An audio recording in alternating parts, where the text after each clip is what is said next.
Chapter 2: Duality and Suggestion. The broad idea that man is endowed with a dual mental organization is far from being new. The essential truth of the proposition has been recognized by philosophers of all ages and nations of the civilized world.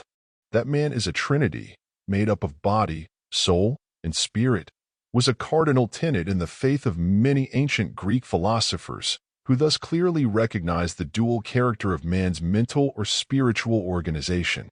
Plato's idea of terrestrial man was that he is a trinity of soul, soul-body, and earth-body. The mystic jargon of the Hermetic philosophers discloses the same general idea. The salt, sulfur, and mercury of the ancient alchemists doubtless refers to man as being composed of a trinity of elements.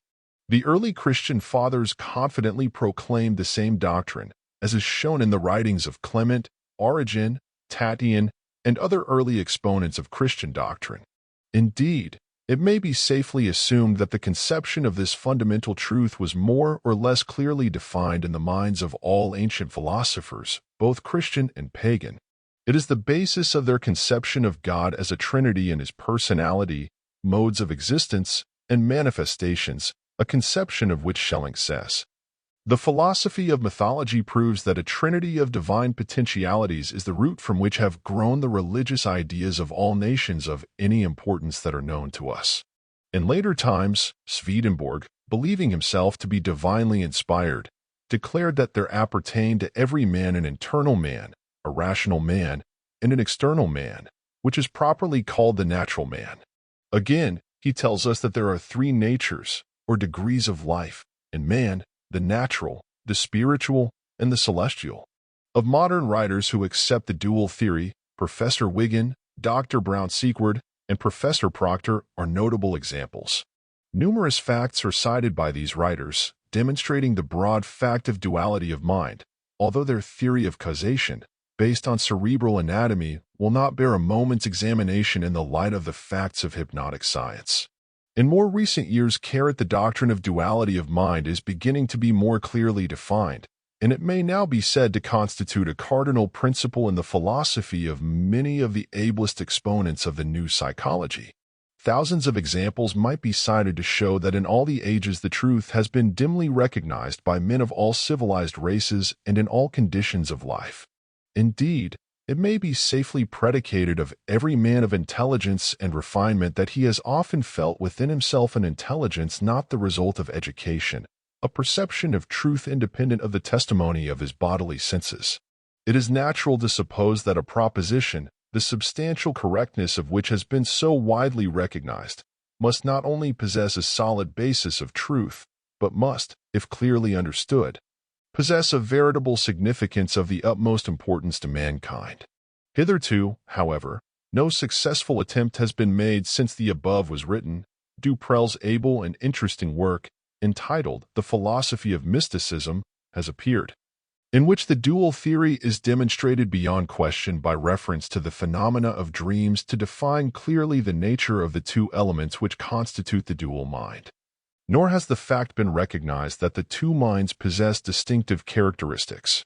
It is a fact, nevertheless, that the line of demarcation between the two is clearly defined, that their functions are essentially unlike, that each is endowed with separate and distinct attributes and powers, and that each is capable, under certain conditions and limitations, of independent action. For want of a better nomenclature, I shall distinguish the two by designating the one as objective, and the other as subjective. In doing so, the commonly received definitions of the two words will be slightly modified and extended, but inasmuch as they more nearly express my exact meaning than any others that occur to me, I prefer to use them rather than attempt to coin new ones. In general terms, the difference between man's two minds may be stated as follows. The objective mind takes cognizance of the objective world. Its media of observation are the five physical senses. It is the outgrowth of man's physical necessities. It is his guide in his struggle with his material environment. Its highest function is that of reasoning. The subjective mind takes cognizance of its environment by means independent of the physical senses. It perceives by intuition. It is the seat of the emotions and the storehouse of memory. It performs its highest functions when the objective senses are in abeyance. In a word, it is that intelligence which makes itself manifest in a hypnotic subject when he is in a state of somnambulism. In this state, many of the most wonderful feats of the subjective mind are performed. It sees without the use of the natural organs of vision, and in this, as in many other grades or degrees of the hypnotic state, it can be made, apparently, to leave the body and travel to distant lands and bring back intelligence, oftentimes of the most exact and truthful character. It also has the power to read the thoughts of others, even to the minutest details, to read the contents of sealed envelopes and of closed books.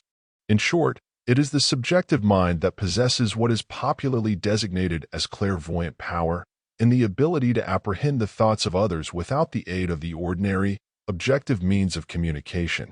In point of fact, that which, for convenience, I have chosen to designate as the subjective mind appears to be a separate and distinct entity, and the real distinctive difference between the two minds seems to consist in the fact that the objective mind is merely the function of the physical brain, while the subjective mind is a distinct entity possessing independent powers and functions, having a mental organization of its own, and being capable of sustaining an existence independently of the body.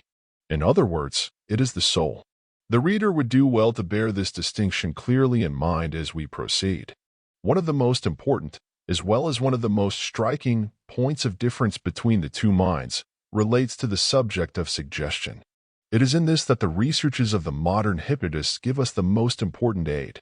Whether we agree with the Paris school in giving to suggestion a secondary place among the causes of hypnotic phenomena, or with the Nancy school in ascribing all the phenomena to the potentiality of suggestion, there can be no doubt of the fact that when suggestion is actively and intelligently employed, it is always effective.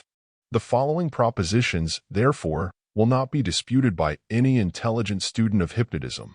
1. That the objective mind, or, let us say, man in his normal condition, is not controllable against reason, positive knowledge, or the evidence of his senses by the suggestions of another.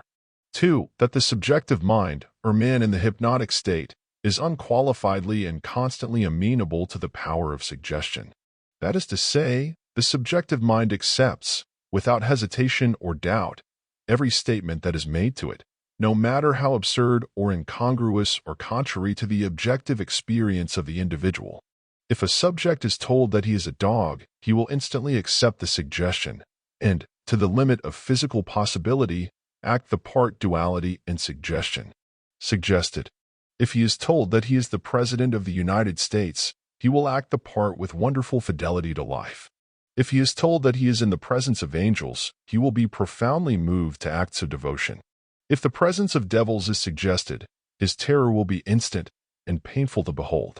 He may be thrown into a state of intoxication by being caused to drink a glass of water under the impression that it is brandy, or he may be restored to sobriety by the administration of brandy under the guise of an antidote to drunkenness. If told that he is in a high fever, his pulse will become rapid, his face flushed, and his temperature increased. In short, he may be made to see, hear, feel, smell, or taste anything in obedience to suggestion. He may be raised to the highest degree of mental or physical exaltation by the same power, or be plunged by it into the lethargic or cataleptic condition, simulating death. These are fundamental facts known and acknowledged by every student of the science of hypnotism. There is another principle, however, which must be mentioned in this connection, which is apparently not so well understood by hypnotists generally. I refer to the phenomenon of autosuggestion.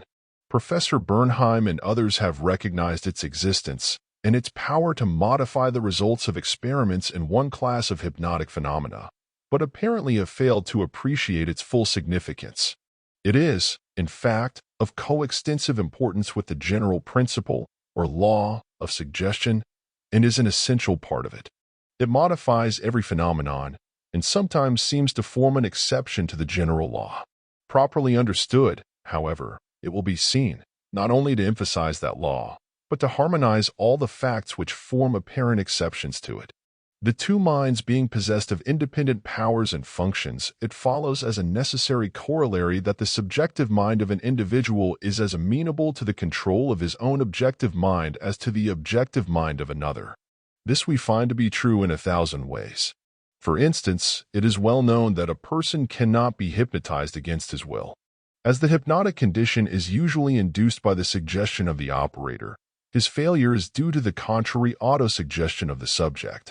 Again, if the subject submits to be hypnotized, but resolves beforehand that he will not submit to certain anticipated experiments, the experiments are sure to fail. One of the finest hypnotic subjects known to the writer would never allow himself to be placed in a position before a company which he would shrink from in his normal condition. He was possessed of a remarkable dignity of character and was highly sensitive to ridicule, and this sensitiveness stepped into his defense and rendered abortive every attempt to cause him to place himself in a ridiculous attitude. Again, if a hypnotic subject is conscientiously opposed to the use of strong drink, no amount of persuasion on the part of the operator can induce him to violate his settled principles. And so on, through all the varying phases of hypnotic phenomena, autosuggestion plays its subtle role, often confounding the operator by resistance where he expected passive obedience. It does not militate against the force of the rule that suggestion is the all-controlling power which moves the subjective mind. On the contrary, it confirms it, demonstrates its never-failing accuracy. It shows, however, that the stronger suggestion must always prevail. It demonstrates, moreover, that the hypnotic subject is not the passive, unreasoning, and irresponsible automaton which hypnotists, ancient and modern, have believed him to be. As this is one of the most important branches of the whole subject of psychological phenomena, it will be more fully treated when the various divisions of the subject to which the principle is applicable are reached. In the meantime, the student should not for a moment lose sight of this one fundamental fact, that the subjective mind is always amenable to the power of suggestion by the objective mind, either that of the individual himself, or that of another who has, for the time being, assumed control.